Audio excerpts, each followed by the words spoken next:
Every single day that we wake up, we have been gifted the opportunity of choice. You can choose to be happy or you can choose to be sad. I don't care what your situation is. You should never allow your situation to define who you are as a person. The outside is the physical manifestation of what goes on inside the brain. Things do not just happen. No one just rear-ends your car. You don't just become broke. Broke is a mindset. Things don't just happen. Your pocketbook is not just below balance or on zero. You're not just overweight, just by chance you're just overweight. Things don't just happen. Your words can trip you. What you say can cause you to stumble. It can keep you from your potential. You're not snared by what you think.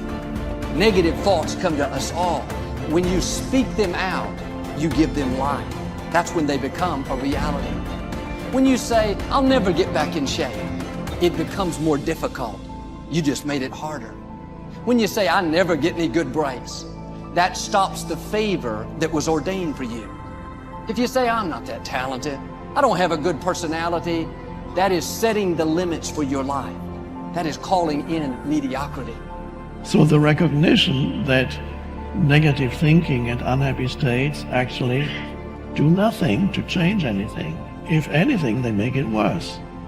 So if there's enough awareness and you can suddenly look at that, and then you can ask yourself from the deeper perspective of awareness, do I want to continue to think these thoughts? Is that helpful or good? Do I really want that? Ask yourself, what is my limiting step? What is the one factor that determines the speed at which I achieve my goal, or whether I achieve it at all? Once you've answered this question, you can move on to making a plan for how to accomplish your goals by eliminating this limiting factor. Your ability to identify your limiting step is one of the best demonstrations of your intelligence, and your capacity to eliminate this limiting step is one of the best demonstrations of your overall competence in achieving anything you want. It's our thoughts that are manifesting this world. Now you could say that's a spiritual thing, and now I say not only is it spiritual, now it is fundamental basic science of the universe. And it says then the thoughts are creative. Well, if the thoughts are creative, then who is having the thought? And you start to realize, I'm having the thought. Well, then the truth is simple. As Richard Conn Henry said, you are creating this world with your mental activity and your spirituality combined. And then all of a sudden it says, well, then if I'm creating the world, then my original belief that when things didn't go right, I was a victim. The universe wasn't supporting me. You know, it's like, oh, I try so hard and the universe is not giving me things. It turns 180 degrees around. And it basically says this: we are creating this world. And then I say your mind is creating this world. Although you cannot change conditions or circumstance, you don't have to let them control you. We can't control what's going on outside, but we can control what's going on inside. You know, and unfortunately, I don't think many of us have been raised to really understand that. And it's a lack of understanding that's causing all our problems. We are the only creature on the planet that's totally disoriented in our environment.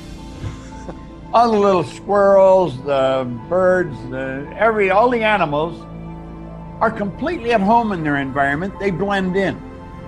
You and I are totally disoriented in our environment. We've been given the mental faculties to create our own environment. However, we go right through school and we've never learned that. We have higher faculties, and the average person has no knowledge of how to operate with them, how to develop them. We have perception, the will, reason, imagination, memory, and intuition. Now, those mental faculties, they're not just words, they're actually mental faculties that we can use to take control over our world and to create the environment that we want. But unfortunately, we grow up, we don't know that.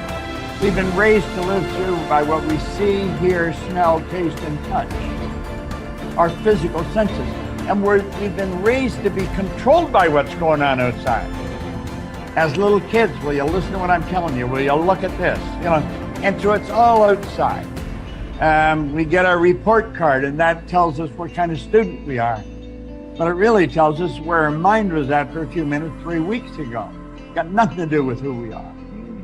So I think we're raised in ignorance, actually.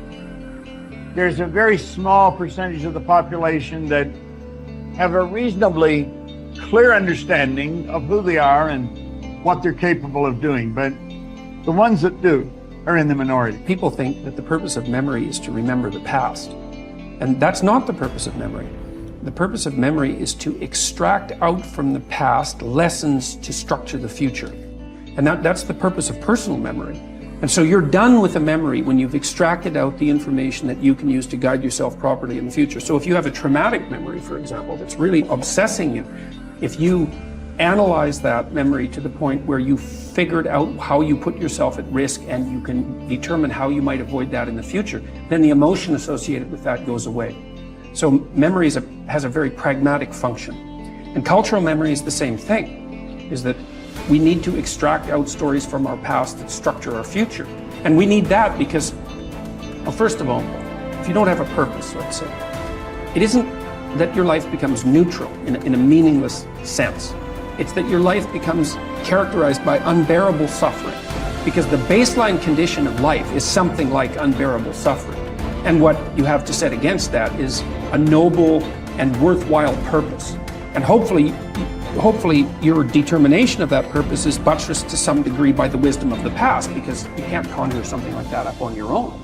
And if you provide people with nobility of purpose, then they can tolerate the suffering of existence without becoming entirely corrupted by it. And cultures that don't do that, it isn't even so much that they die, it's that cultures that don't do that are dead. They're done. They don't have a story anymore. They don't have a call to adventure. And then everyone suffers stupidly as a consequence. It's a very bad thing. So Churchill made the same observation that many of the great psychologists and philosophers made in the early part of the 20th century. It's like, bring the story forward and propagate it and make it the most noble possible story. And then you motivate people to transcend themselves, which they need to do. So yes, he's exactly right in his diagnosis. In order for us to become abundant, we have to overcome the old personality. And that's 95% of who we are, right? Yes. So then, the side effect of the beginning of this process is a lot of discomfort.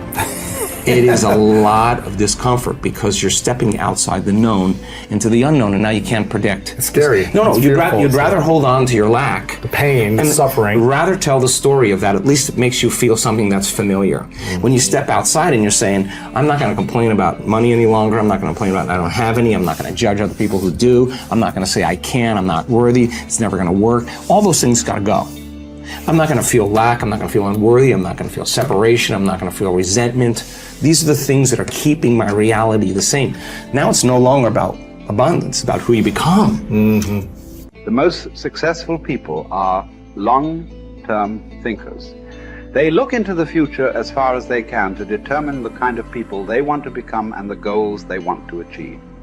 They then come back to the present and determine the things that they will have to do or not do to achieve their desired futures. This practice of long-term thinking applies to work, career, marriage, relationships, money, and personal conduct.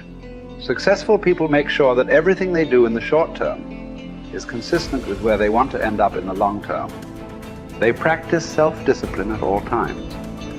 You see this willingness to sacrifice in people who spend many hours and even years preparing, studying, and upgrading their skills to make themselves more valuable so that they can have a better life in the future rather than spending most of their time socializing and having fun in the present. Your ability to think, plan, and work hard in the short term and to discipline yourself to do what is right and necessary before you do what is fun and easy is the key to creating a wonderful future for yourself. Your ability to think long term is a developed skill. As you get better at it, you become more able to predict with increasing accuracy. what is likely to happen to you in the future as the result of your actions in the present. This is a quality of the superior thinker. The common denominator of success was that successful people make a habit of doing the things that unsuccessful people don't like to do. And what were these things? It turned out that the things that successful people don't like to do are the same things that failures don't like to do either. But successful people do them anyway because they know that this is the price they have to pay if they want to enjoy greater success and rewards in the future. Successful people are more concerned with pleasing results, whereas failures were more concerned about pleasing method. Successful, happy people were more concerned with the positive, long-term consequences of their behaviors, whereas unsuccessful people were more concerned with personal enjoyment and immediate gratification. The top people were those who were more concerned with activities that were goal-achieving, whereas average people were more concerned with activities that were tension-relieving